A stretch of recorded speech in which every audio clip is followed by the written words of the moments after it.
Welcome to Reef Diary Day 72. So what I wanted to do today was to do a par measurement of what's going on in the tank. So what I did was I measured the par at the surface, down 6 inches, 12, 18, and 24. I measured along the front, I measured along the back, and then I measured some points in the center of the tank directly under the sky light fixtures. The XHOs were turned on as well, and this was during the period of 3 p.m. and 6 p.m., which is the peak of my light period each day. This is the meter that I use, the Apogee MQ200. I've had it for quite a while. There's actually a newer model out, but mine still works, so I'm going to keep using it for now. Now, when it comes to measuring par, there's a couple of ways of doing it. I use an acrylic bracket where I can hold it exactly aligned, pointed at the light as best I can. But there are other tools on the market, as well as just holding it in your hand.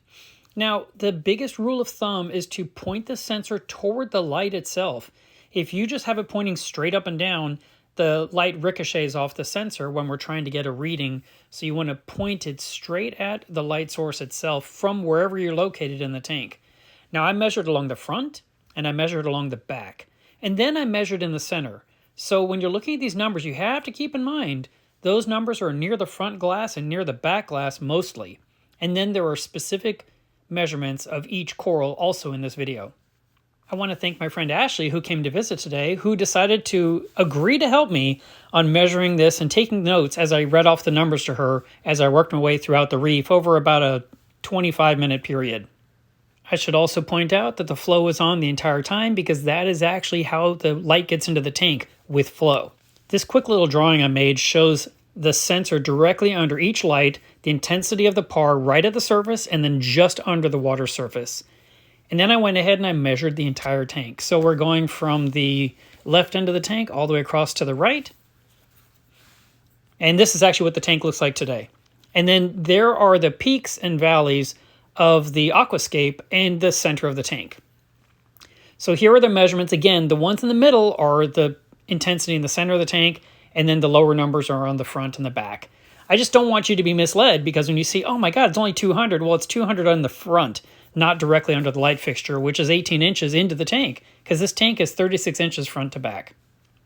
Now, what you can see as you look at the front and as you look at the back, and you can pause and rewind this and study the numbers, is that my numbers tend to be between 200 and about 150 down on the sand, front and back. I also measured at specific corals because I was curious what these were getting specifically at that time of day.